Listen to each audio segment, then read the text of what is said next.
All right, it's the start of a new year, and you've decided that you want to read the Bible. Where do you begin? How should you read it? How should you think about it when you're reading it? These are all great questions, and more of that we're going to explore on this episode of Whiskey in the Writings. Let's get into it.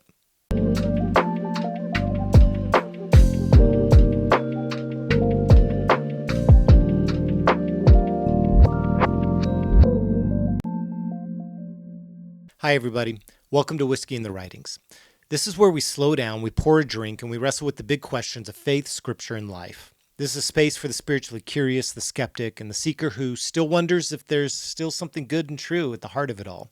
I'm your host, Joe Oliver, and I'm so glad that you're here. Today, we're going to be drinking a whiskey that I introduced back last year, and I did this on, I think, one of my videos.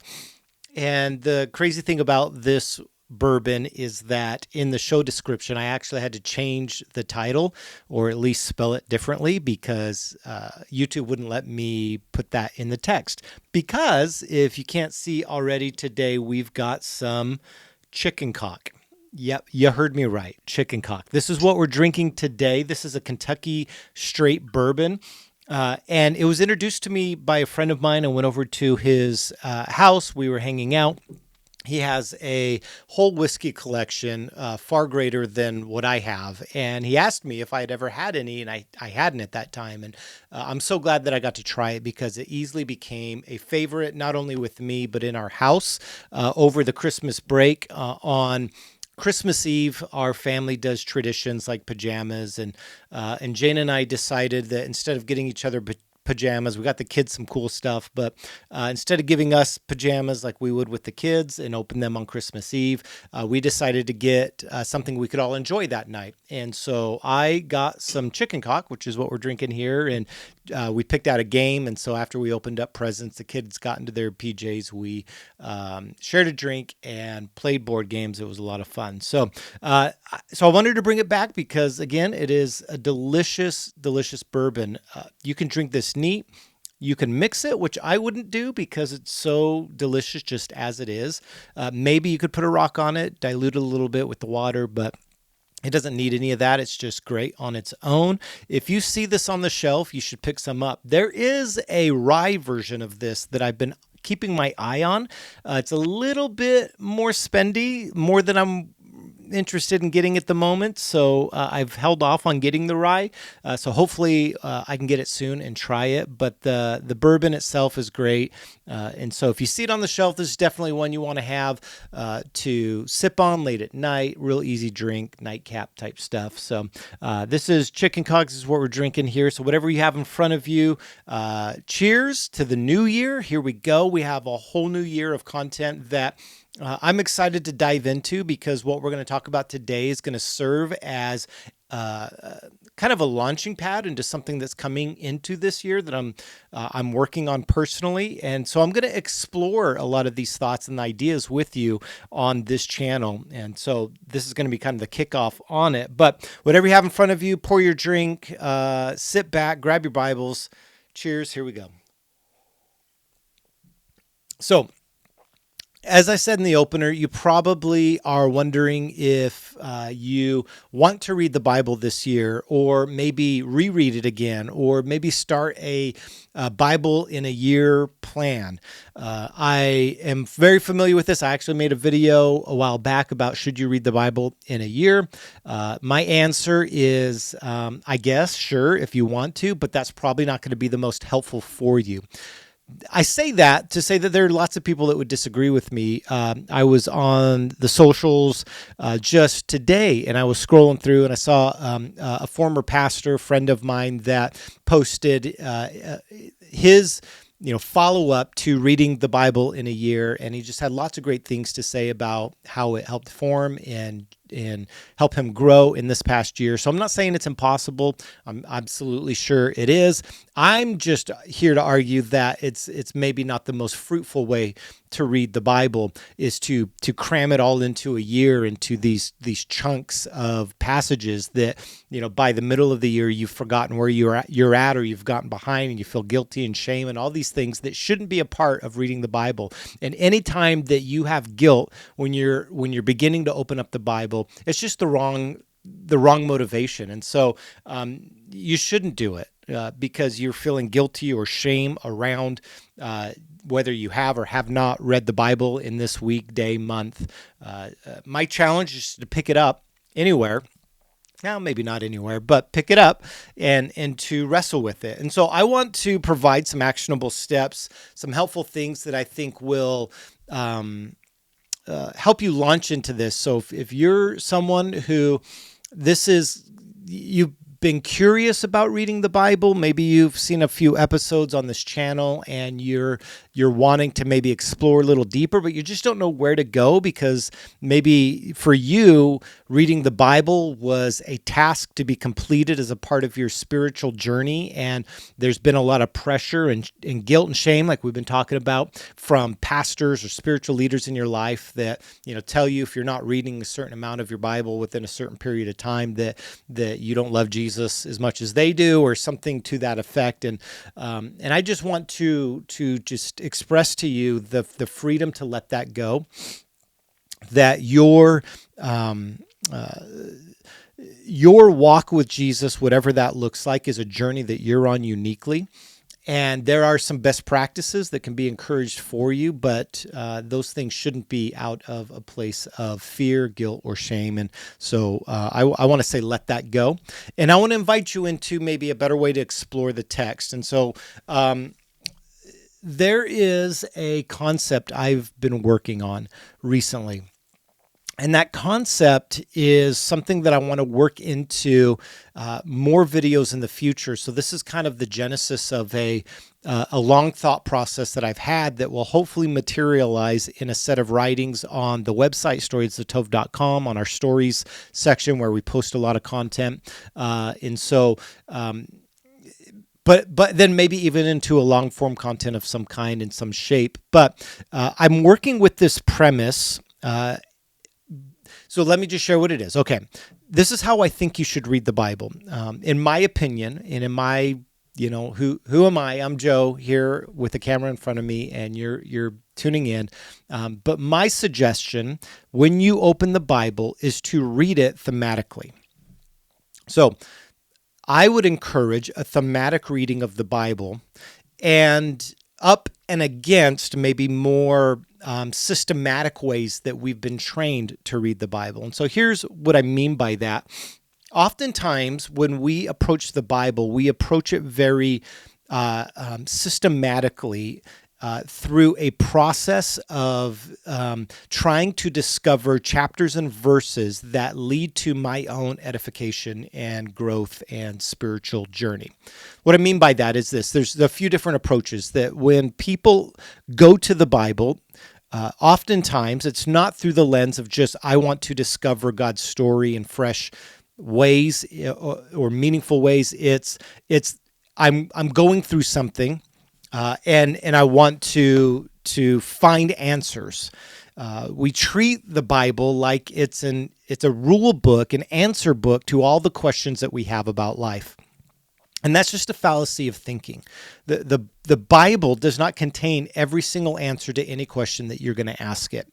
It's just not. It can't be that, because if we were to treat it seriously, we would recognize that these are historical documents on some level, written by cultures that are centuries before our own, with thoughts, ideas, ways of seeing the world that aren't even on our weren't even on our radar, not even on our radar even today. That being said, that's how a lot of people open the Bible. They open it with the desire to find an answer to something. And so they're going through a struggle. They're having a difficult time. They're dealing with depression. They're dealing with relational issues and conflict. And so I got to go to the Bible to find the answer on how to move forward. That's just the wrong approach. Does that mean that the Bible can't provide answers? No, I'm not saying that. What I am saying, though, is your motivation approaching the text can be flawed and result in you actually missing the point of a passage entirely, meaning that you will actually make a passage what you want it to be, which is what I think the text talks about in the New Testament when it's written about there will be those, like in Peter writes, I believe it's there will be those that want to seek out their own ideas and agenda. And conservatives and evangelicals have often tried to use that in a way to say that if you have a liberal point of view or progressive point of view, that means you're searching the scriptures to appeal to whatever dogma or idea that you have. I actually think it's more on the other end where in more evangelical circles, when we treat the Bible as some rule book, that we actually miss the mark on what it's actually trying to tell us, or we run the risk of missing the mark of what it's actually trying to tell us. And I would say that actually goes for anyone as well. Anyone that approaches the Bible to just simply find answers to whatever problem they're dealing with is just a misreading of the Bible. And so I want to say that that's not a healthy approach. Also, not a healthy approach to reading the Bible is just to get through it, which is what a lot of people do as well. They just, I got to get through these chapters. I got to slug through these chapters because there's, again, this guilt and shame that's centered around this idea that if I don't get through all of this information, then I'm somehow less of a Christian. Listen, that burden is not something that God asks of you. That's something that religion asks of you based off of the rules that they've set in place that determines whether or not you're in and out of whatever system that they belong to, okay? These are systems of religion that are not helpful to your actual edification, spiritual growth. What God desires of you is to meditate on his word. And this is what we see happening in the scriptures, is a calling to meditation on it, to think, to sit within the text, to let it speak to you, to not be so quick to move on and journey past a text, but to actually sit in it and let it speak and influence your life, to actually not simply seek for knowledge, but to actually seek for wisdom. That the text that we have in front of us today is offering us wisdom. Now, a couple thoughts on that. You've heard me talk about, if you've listened to any of the previous videos, I talk quite a bit about this is wisdom literature, so that won't be new to some of you. I want to introduce the secondary on that. So I've always said that the Bible's wisdom literature, but I also think it is a thematic, like grand narrative that's being played out. I've talked in the past about this concept called a meta narrative, which is like this, you have a bunch of stories being played out, but then you have an overarching story that takes place above and beyond the little stories. Now, there are some scholars that will object to this notion. People that I love to listen to, like Dan McClellan, would say that there is no meta narrative happening, that the data doesn't support that type of reading of the scripture. My only challenge to that, because who am I to challenge someone like Dan McClellan? That dude's a smart dude. Do I agree with everything he says? No. And that's, I think, because I'm not sure that someone like Dan or contemporaries of Dan, I'm not sure that they see an inspiration behind the text. That's not to say I'm saying infallible. If you've, again, watched the channel over the past year, that I don't believe in infallibility either. I do think that there are errors and mistakes in the Bible. However, I do believe that this thing is still inspired, that in spite of the difference that we see in the text, there is an inspiration that's above all of that, that what we have today, in light of how it came to be and where it came from, is exactly what we should have today, and is still worth our study and our investigation as to obtain the wisdom to help us lead our lives today. And so univocally, Dan McClellan would say there is no univocal way of reading the text, and that's a fallacy of reading it. And I would just disagree. Not that I disagree with that. I'm not sure that John knew that Matthew was writing a gospel. I'm not sure that certain portions of the Old Testament aren't compilations of other texts or different voices that are involved. They're not just one author. Like, I believe all of that, and again, the data seems to point in that direction. I'm just okay with, and I'll just put my cards on the table here to say, let me show you what I think. I actually think that the inspiration of God, which is to say that somehow God was involved in the complexity of the text coming to be what we have today. God was involved in supporting that as it went along, in all of the chaos that surrounds how this thing came to be. And I think that's exactly the kind of God that you see demonstrated within the text, a God that seems comfortable in working in the midst of chaos. In fact, that's how in Genesis chapter 1, we're first introduced to a God being in the midst of a tovu vavohu, a watery abyss, a deep, a chaotic landscape or lack of landscape that exists, and where is the Spirit hovering above it? And so I think that there is an aspect when reading the Bible that I actually, again, putting my cards on the table of what I actually believe, I actually believe that the Spirit of God, which I do think is a real essence of the Creator, a real person of the Creator, is involved in the inspiration of how these things came to be. So that being said, if that is in fact true, which is hypothetical on my end, let's just go with the bare minimum of what I'm saying is that I'm assuming something about the text that the text inherently doesn't speak to itself, and I'm okay with that, being that God can still be involved in the midst of a text being in a real historical time and place. Okay, so again, I'm introducing and I'm working through my thoughts here on this. So, hopefully you can forgive me of jumping around a little bit, because I'm trying to work out here and help us have a conversation about why reading the Bible thematically is a better way to read the Bible than systematically. And so here's the thing here. Here's the thing here. I don't know if that works, but I said it anyway, and I won't cut it. What we do know about the text is that it is complex. And the formation of the text, meaning what we have today, comes in a couple different stages.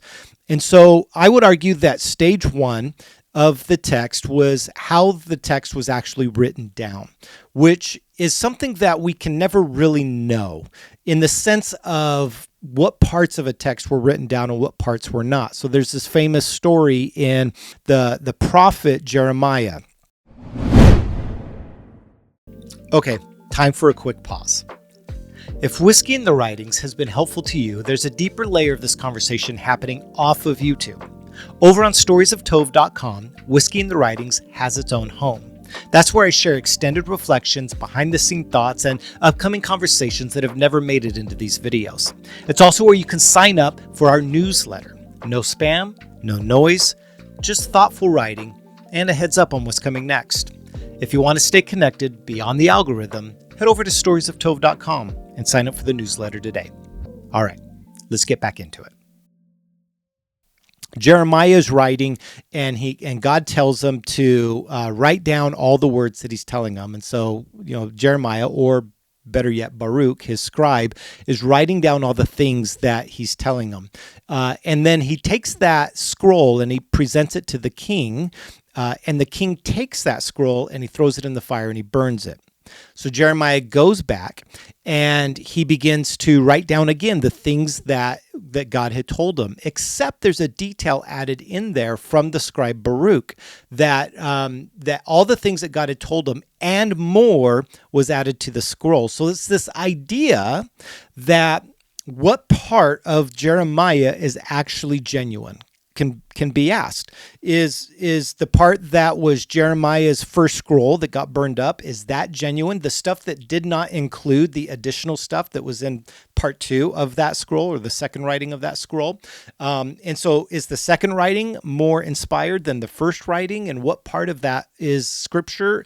All of that are great questions. What that actually shows us is that the writing of the Bible it's complicated. There's a story in Exodus, I believe, where Moses is in a battle. I think it's the battle where he has to have his hands held up in order for them to win the battle, as it's told. Well, after the battle victory is completed, God asks Moses to write down this victory so that they would never forget what had taken place. And that's the first time, actually, in the Hebrew Bible that we get someone writing down something about the Bible. It's the first time that the Bible's being written, and it's in the middle of a story of Moses winning a battle. And so when was all of what was before Moses written down?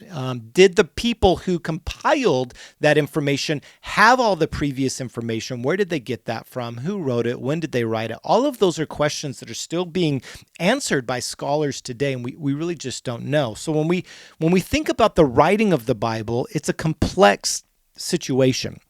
So then that's phase one. How did it actually get written? Phase two is, how did it get compiled? Meaning, how did it get assembled in the way that it did? And so you have the Hebrew Bible, the Masoretic text, which is the Tanakh. You have the Septuagint, which is a Greek translation of the Hebrew Bible into Greek and mass translated, called the Septuagint. How did all those things get formed and put together into what we call, in a Protestant circles, the Old Testament, but how did the Hebrew Bible come together?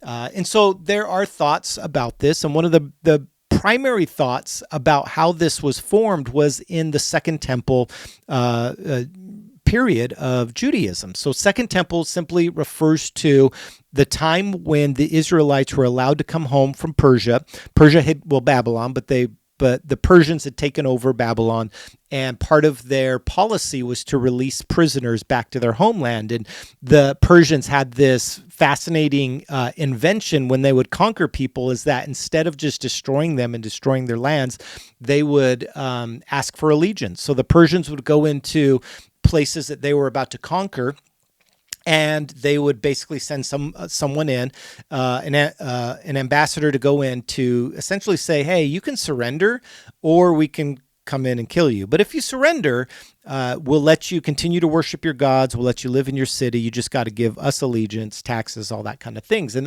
that's how the Persians conquered a lot of people. That's not to say they weren't brutal. That's not to say that they didn't have the military might to wipe people off. They did. But they also allowed their prisoners to continue their culture, which was a different way of conquering than the Assyrians or the Babylonians before them. So the Persians let the Israelites go home from captivity, and they go home and they are allowed to rebuild their temple. So we get a lot of that in Nehemiah, Ezra, these kinds of prophets that are about that story. So that's called Second Temple Judaism. They rebuild their temple, and that culminates in the Temple of Solomon being rebuilt under Herod. And so that whole period of time is Second Temple Judaism, not First Temple when Solomon built the temple and it was destroyed, but the time they were allowed to go back and live back in their land. So during that period of time is where most scholars believe that the Old Testament, as we understand it, was being put together and formed.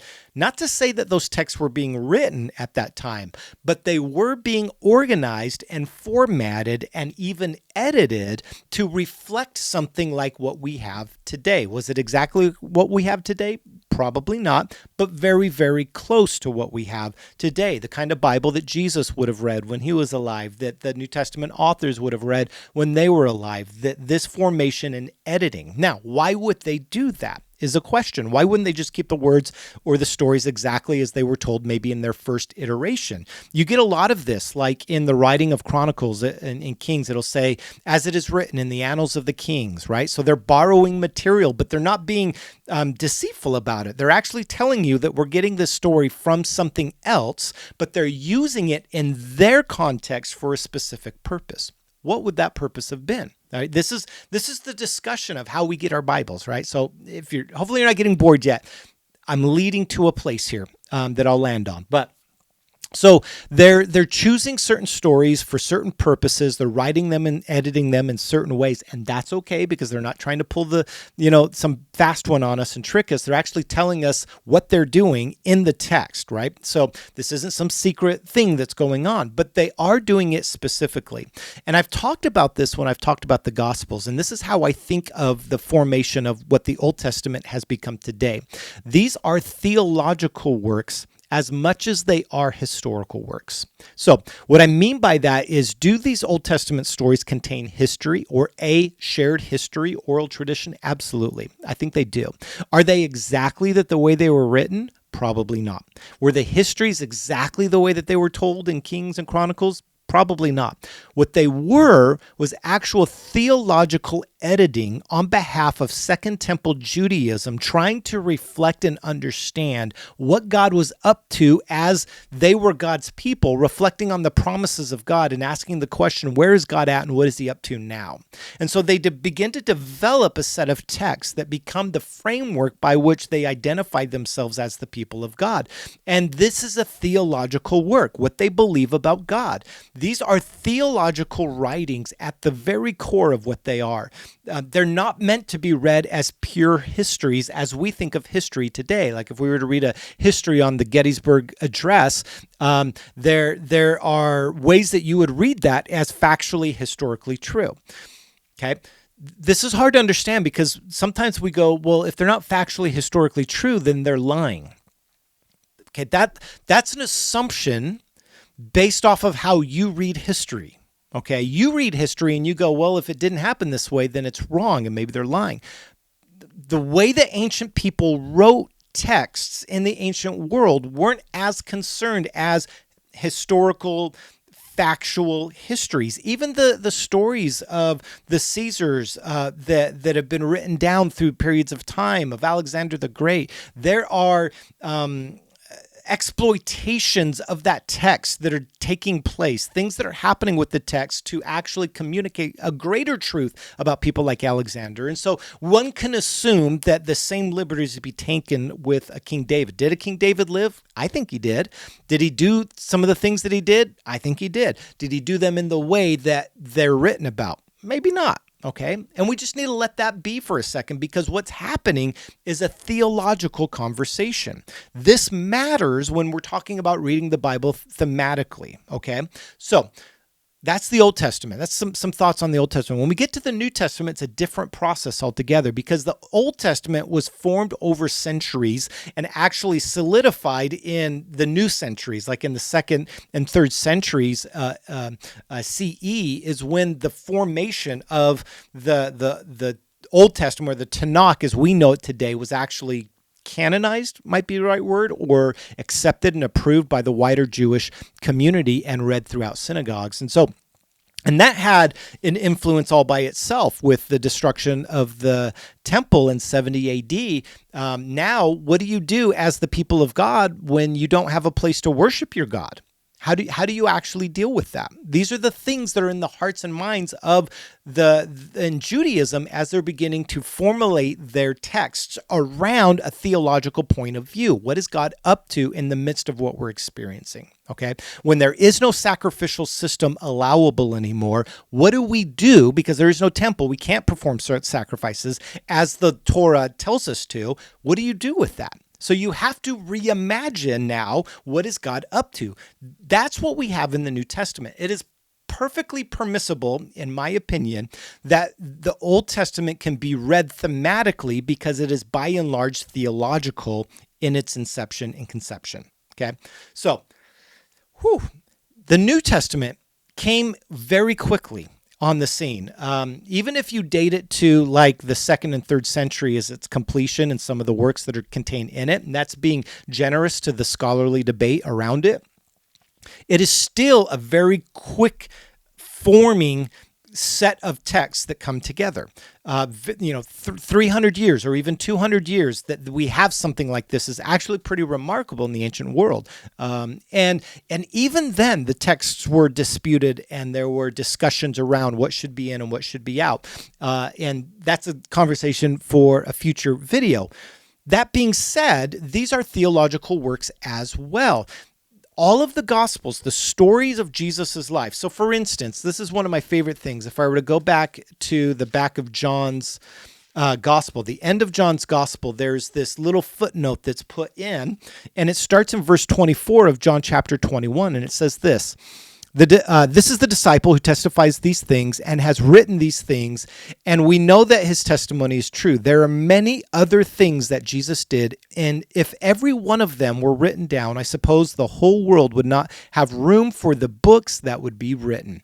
So whatever you want to make of that footnote there at the end of John's Gospel, what we do know is that there were a lot of stories being told about Jesus at this time that could have been recorded. There's another instance in Luke, at the beginning of Luke's biography of Jesus, when he's writing to his good companion, the patron probably who paid for this production, Theophilus. And he says this, "Now many have undertaken to compile an account of the things that have been fulfilled among us, like the accounts passed on to us by those who are eyewitnesses and servants of the word from the beginning." So Luke already says that there have been a lot of people that were writing things down. And then Luke begins to tell Theophilus, like, I'm writing this so that you may believe the things that you were taught. So Luke tells us right out of the gate, he has an agenda. He's writing for a purpose. And what I believe the purpose was for these writings is theologically driven.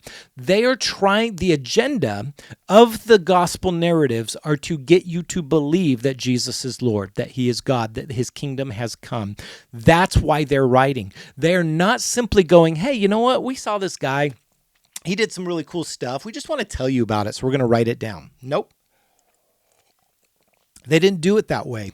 They did it so that you would believe a certain thing about God and about Jesus. And for me, I go, that's okay. They had agendas.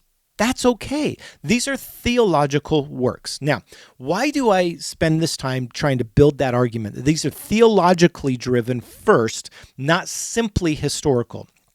The biographies I said in my Christmas video are theological histories. And I wonder if we couldn't categorize that about the Bible as a whole, a theological history. Does it contain poems? Sure. Does it contain apocalyptic literature? Absolutely. Does it contain history? Sure. Does it contain prose discourse? Yes. All those things are true, and yet it still can be, as a whole, theologically inclined. If the writers of the Old Testament, whether it's someone writing at the time of the kings and telling us about King David, and some dudes, some scribes writing these stories down, and it's put into another story called the Annals of the Kings, and somewhere along the way in the Second Temple, a scribe finds that and they go, you know what? That's important. I want to tell that story because I want it to actually fit within this greater narrative that I'm trying to paint about who God is and what he's up to. That's perfectly permissible. And this is where I get into, this is where I think the inspiration comes from. That what we have in the Gospels, let's just say, are the exact stories that we should have in the Gospels. Why did some gospel writers, to say, if we go back to John and he were to say, look, Jesus did so much more that we could have written about, but we didn't, because if that was the point, there wouldn't be enough books in the world to contain all that we saw and we witnessed. Okay, so that tells us right there that John is intentionally picking and choosing certain stories to go into his gospel for a theological reason. I think we need to be okay with that. And once we're okay with that this isn't like a wooden history book about answers, but this is a theological work trying to point you in a direction towards what you believe about God and what you think about Jesus and his kingship and his lordship over all the earth, then we can begin to go, what is a better way to read the text? Okay. And that's what we're wrestling with in this video, is what is a better way to read the text? And as I argued at the beginning, I think it's thematically. I think that there are themes in the Bible. I'm perfectly okay, and hopefully I've made this clear, that the Bible can have a meta-narrative that sits above the individual stories, but all of those have been arranged, collected, put in their place, even if those people didn't even know that the other person existed, even if they were written in different languages, different continents, over centuries apart. I'm okay with that, because at the time that these things were being pulled together, shaped and formed into what we have what we have today is exactly what it should be today. And it's worth our investigation to understand the themes that are taking place in the Bible. So my goal as we continue down this journey this year in looking into the text is to actually ask the question, what is the theme that's taking place when we read a certain thing at a certain time? What is the thematic reading?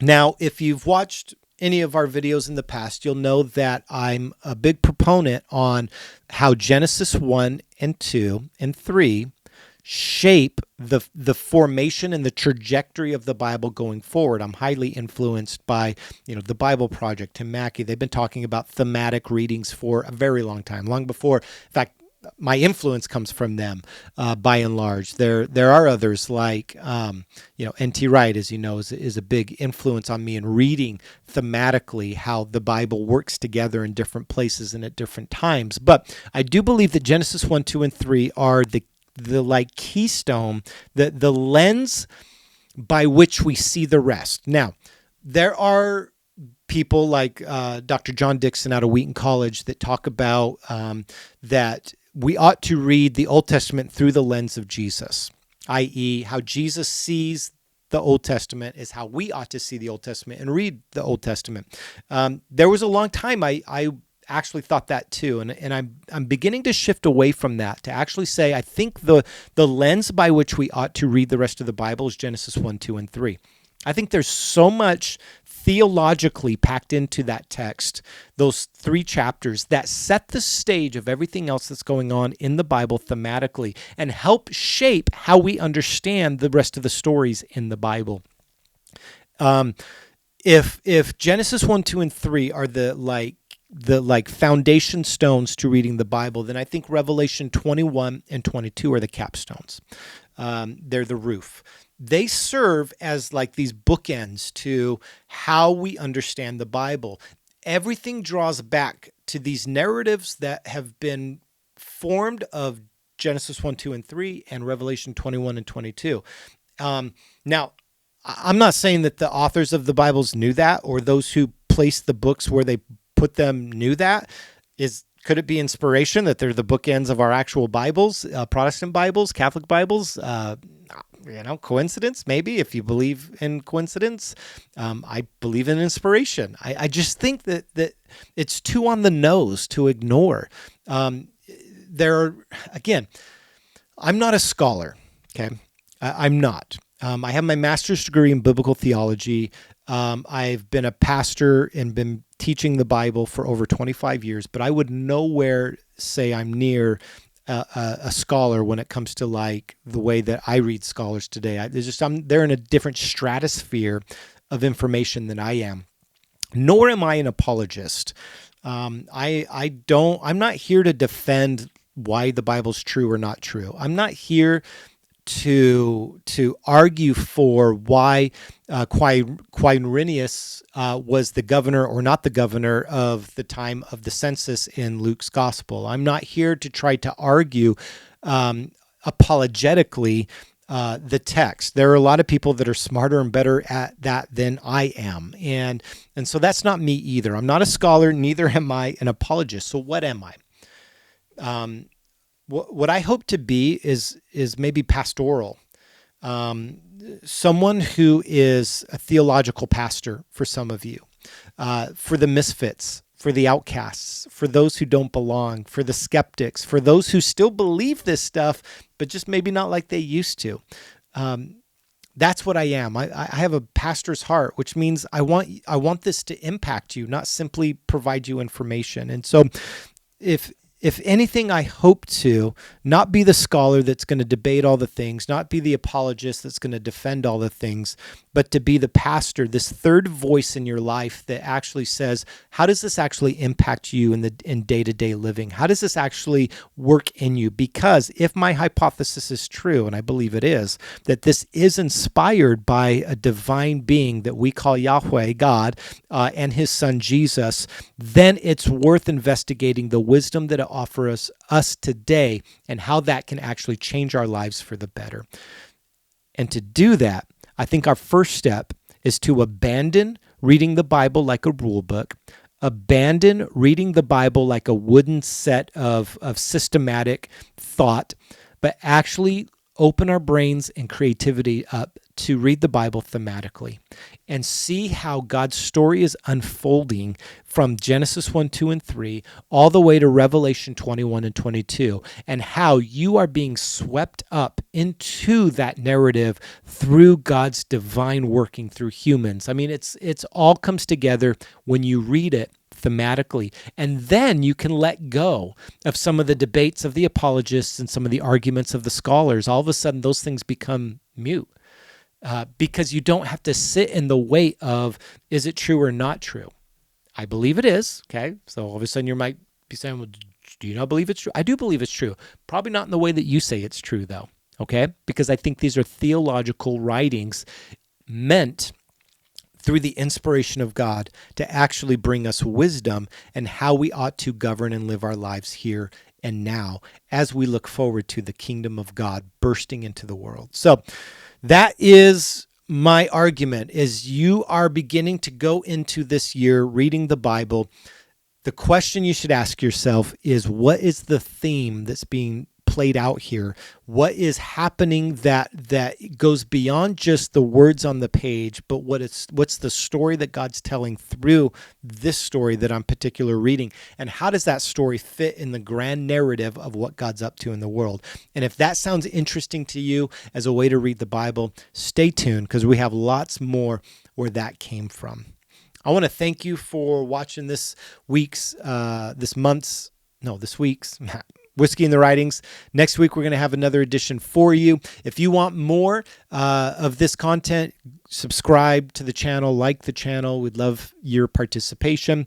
Share it with someone that you think would benefit hearing from it. Also, you can get more from us from storiesoftove.com / Whiskey in the Writings. You can subscribe to our newsletter where you get weekly short form emails from me, just me sharing some thoughts I'm having for the week. And then every month we get a long form thought that hopefully is useful and beneficial as we continue on this year. So yeah, here we go. 2026. Cheers. Let's keep going.